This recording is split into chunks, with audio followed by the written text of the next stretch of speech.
Students, मेरे प्रिय छात्रों, मैं डॉक्टर ज्योति गुप्ता लेकर आ रही हूँ आपके लिए video lecture series for diploma course.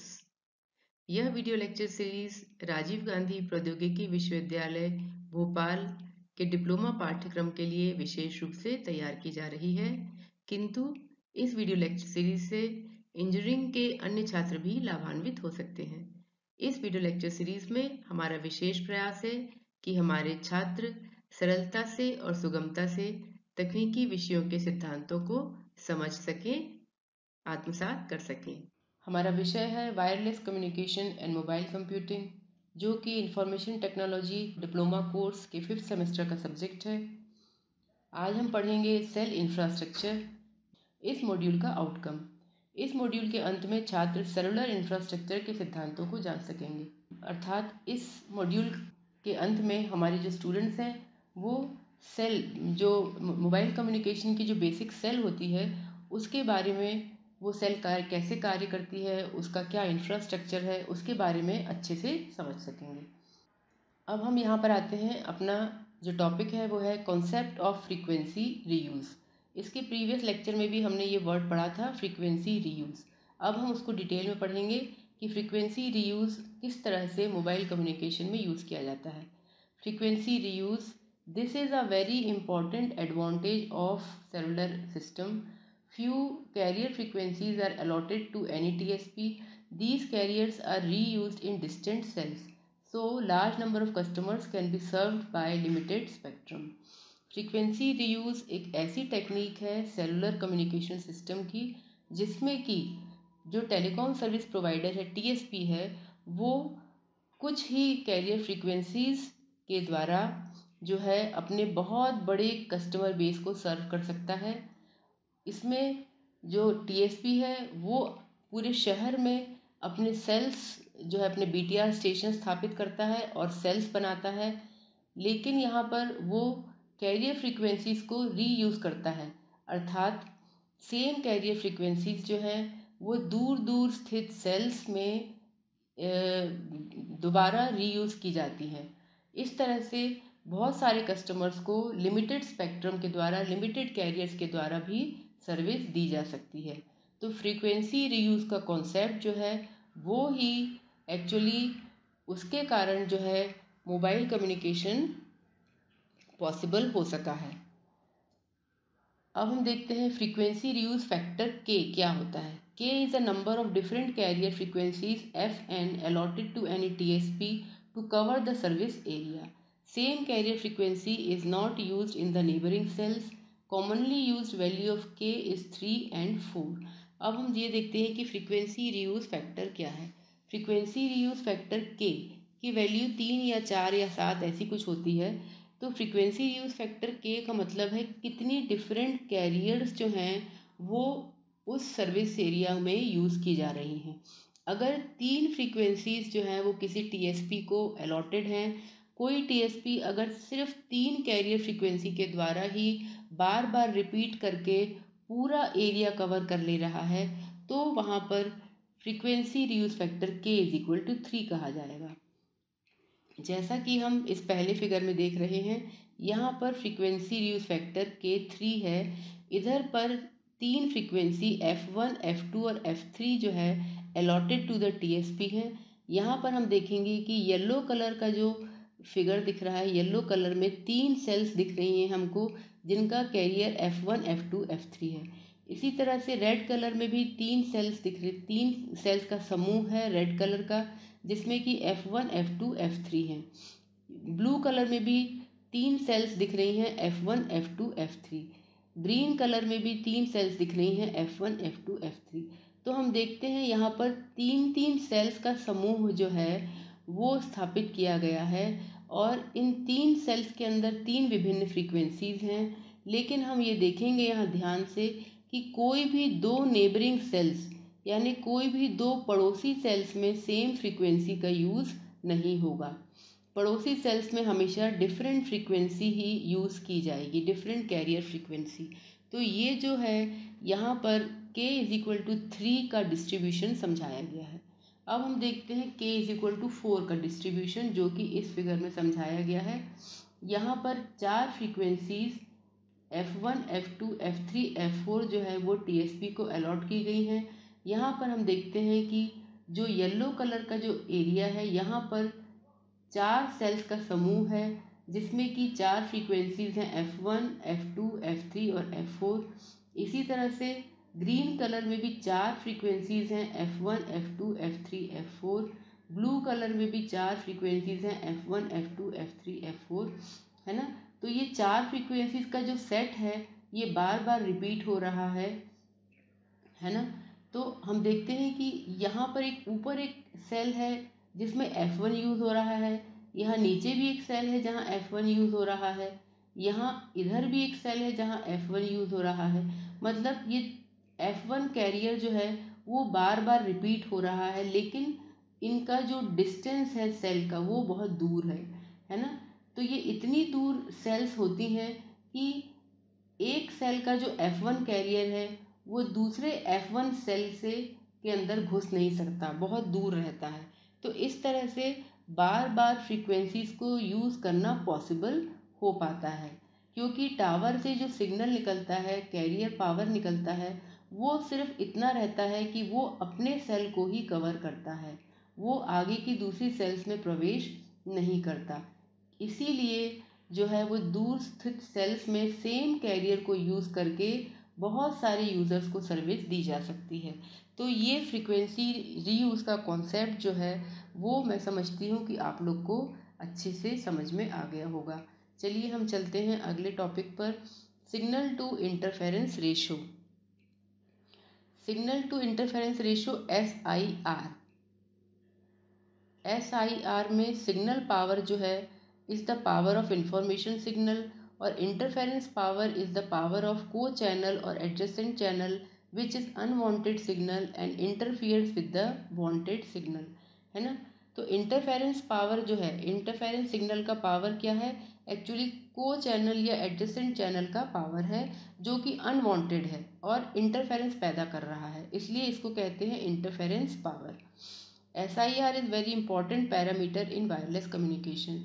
तो इस मोबाइल कम्युनिकेशन में SIR जो है वो बहुत ही इम्पॉर्टेंट पैरामीटर है और इसको बहुत ज़्यादा कंट्रोल किया जाता है। SIR को हम कैसे शो करते हैं, signal power upon interference power is equal to SIR। SIR को प्रदर्शित करने के लिए डेसिबल की यूनिट यूज़ की जाती है, ठीक है। अगर इसको रेशो में दर्शाएंगे तो बहुत ही क्लमजी क्वांटिटी हो जाएगी, तो इसको डेसिबल में शो किया जाता है। अब हम जो है डेसिबल में एक यहाँ पर हम एक वो करते हैं, न्यूमेरिकल करते हैं डेसिबल का, है ना। इस न्यूमेरिकल में ये दिया गया है कि if S is equal to 100 watt and I is equal to 1 watt find SIR। मतलब कि जो है S अगर 100 वाट है और मतलब सिग्नल अगर 100 वाट है और इंटरफेरेंस 1 वाट है तो SIR क्या होगा। तो SIR का हमने फॉर्मूला लगाया यहाँ पर, है ना। 10 into log to the base 10 100 upon 1 is equal to, अब इसका हमने लॉग टू द बेस 10 निकाला 100 का तो वो आता है 2, तो 10 into 2 is equal to 20 dB। तो SIR जो है वो हो गया 20 dB। तो इस तरह से SIR कैलकुलेट किया जाता है।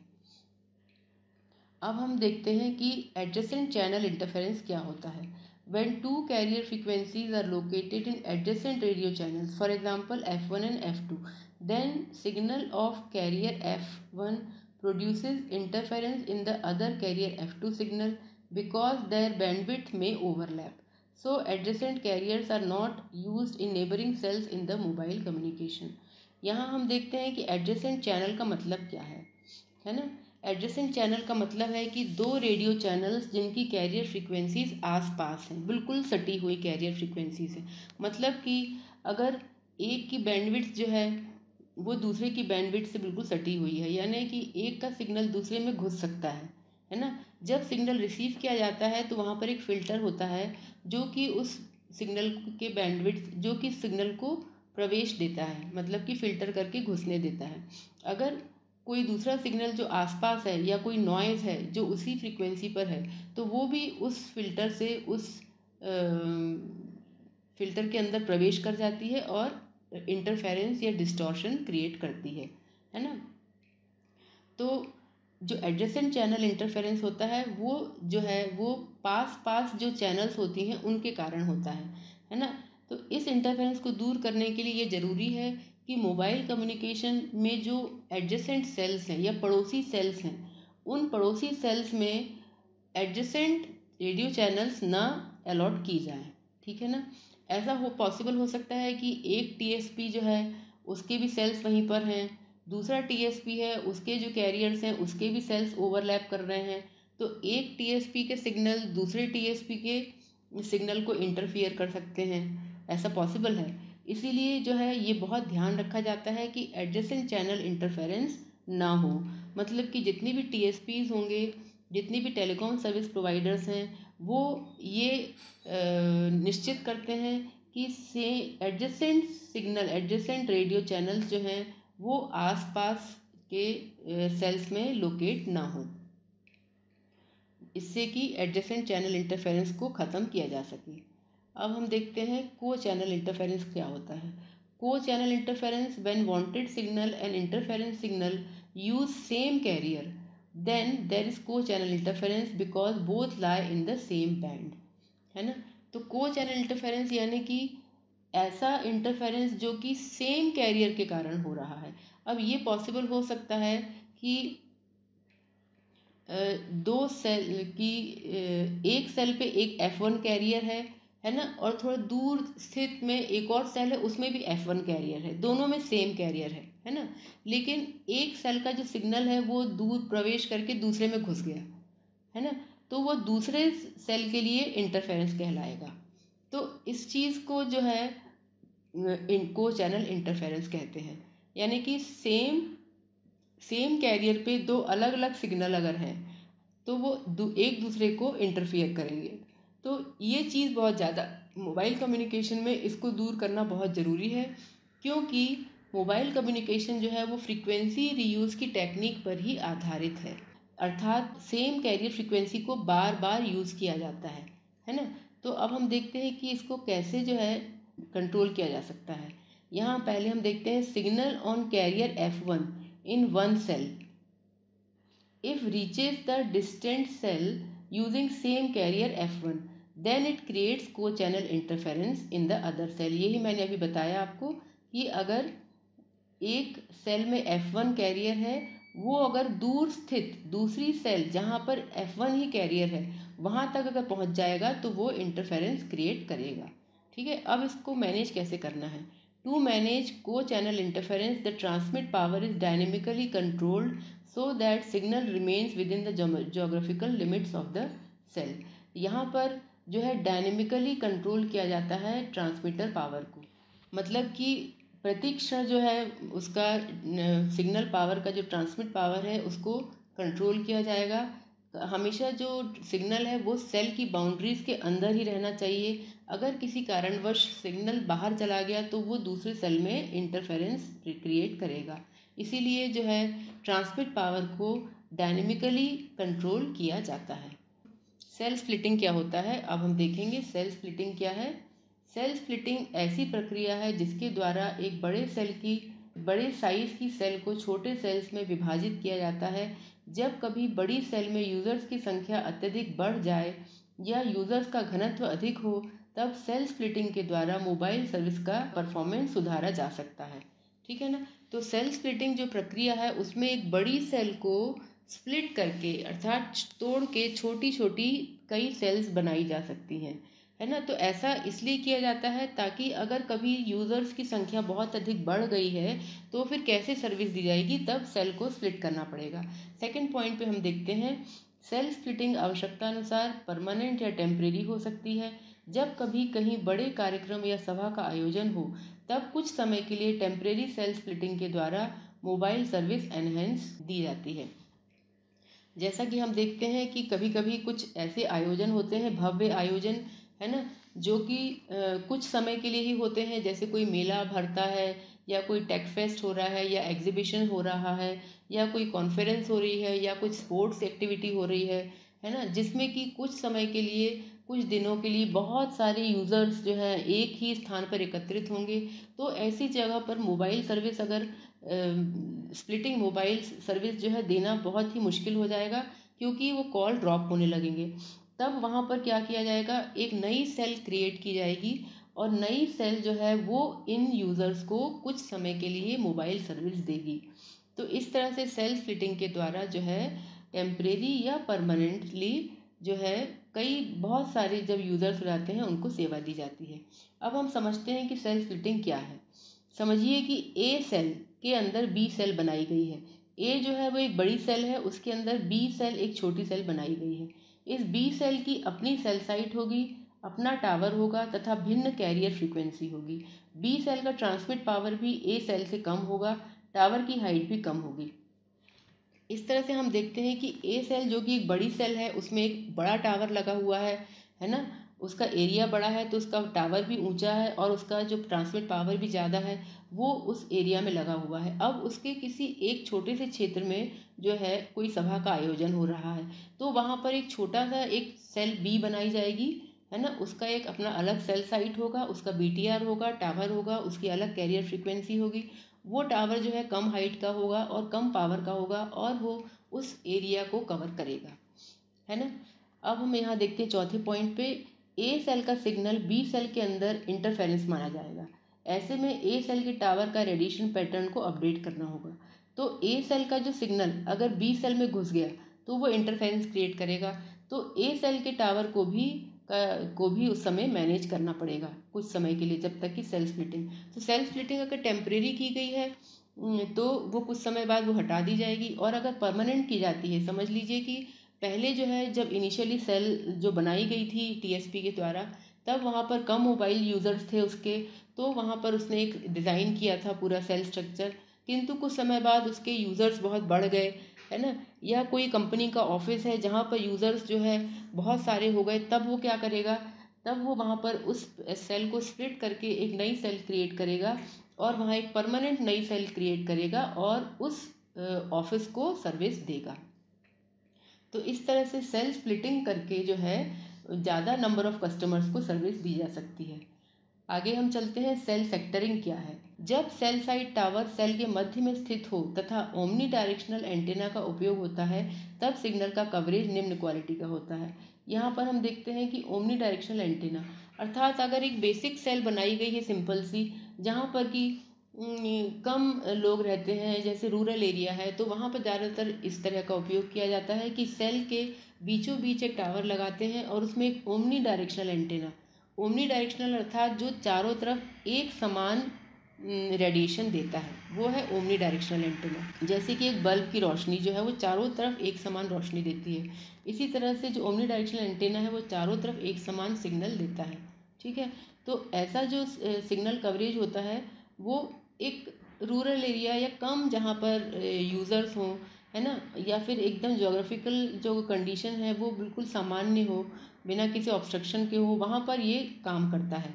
लेकिन अब हम देखते हैं ऐसी स्थिति में अगर कहीं पर ज़्यादा अच्छा सिग्नल कवरेज देना है, ज़्यादा यूज़र्स हैं, तब वहाँ पर सेल सेक्टरिंग करेंगे। कैसे करेंगे? ऐसी स्थिति में सेल टावर पर 3 डायरेक्शनल एंटेना या 6 डायरेक्शनल एंटेना लगा के सिग्नल की क्वालिटी बढ़ाई जाती है। इस प्रकार सेल 3 सेक्टर या 6 सेक्टर में विभाजित हो जाता है। इस प्रक्रिया को सेल सेक्टरिंग कहते हैं।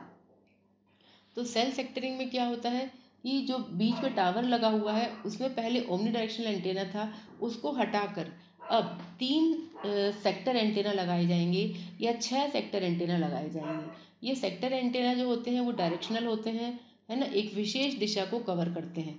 तो इस तरह से सेल का जो कवरेज एरिया है वो बहुत अच्छा हो जाता है ना। तो सेक्टर एंटेना के लगाने से जो है सिग्नल की क्वालिटी बढ़ जाती है। सेक्टरिंग करने के लाभ देखते हैं हम। सेल में प्रत्येक स्थान पर बेहतर सिग्नल प्राप्त होता है। सेल टावर का ट्रांसमिशन पावर कम हो जाता है, जिससे इसकी कॉस्टिंग कम हो जाती है। ये कैसे पॉसिबल हुआ? देखिए, जब पहले एक सिंगल टावर था, ओमनी डायरेक्शनल एंटेना था, तब उसको ज़्यादा एरिया कवर करना है तो उसका ट्रांसमिशन पावर ज़्यादा रखना होगा, है ना।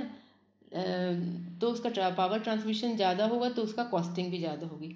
ठीक है, इसके विपरीत अगर जो है एक ओमनी डायरेक्शनल एंटेना को हटाकर वहाँ के टावर पे 3 सेक्टर एंटेना लगा दें या 6 सेक्टर एंटेना लगा दें, है ना, तो प्रत्येक सेक्टर एंटेना को अब छोटा एरिया कवर करना है।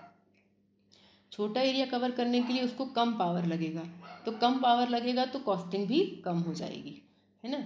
अब तीसरा पॉइंट देखते हैं, ट्रांसमिशन पावर कम होने से को चैनल इंटरफेरेंस भी कम हो जाता है।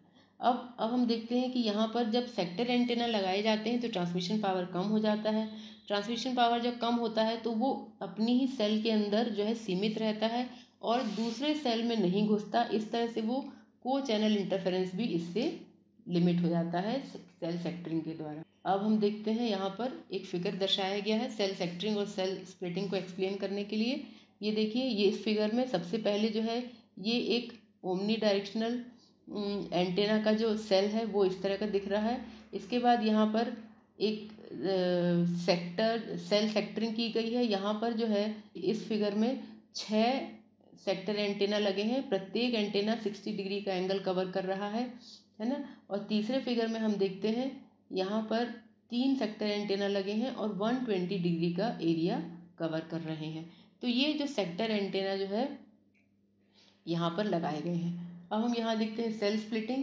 सेल स्प्लिटिंग कैसे कार्य करती है, पहले देखिए यहाँ रूरल एरिया लिखा हुआ है। रूरल एरिया में जो है सेल के अंदर एक BTR है जो कि पूरे कस्टमर्स को सर्विस दे रहा है, क्योंकि कस्टमर का नंबर कम है, कम संख्या के कस्टमर हैं।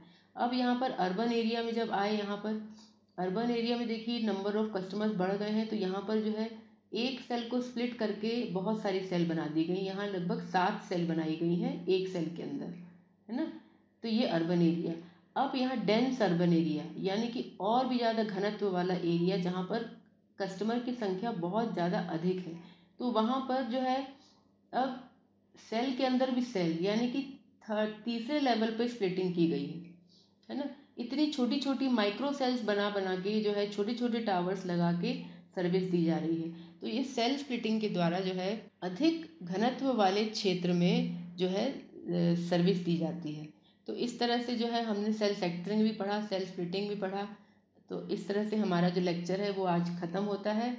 तो मैं समझती हूँ कि आप सबको आज का लेक्चर जो है वो अच्छे से समझ में आया होगा, और प्लीज़ इसको दोबारा देखिए अच्छे से समझने के लिए। इसमें बहुत ही अच्छे तरीके से सेल के इंफ्रास्ट्रक्चर के बारे में, फ्रीक्वेंसी रीयूज़ के बारे में, सेल सेक्टरिंग, सेल स्प्लिटिंग के बारे में समझाया गया है।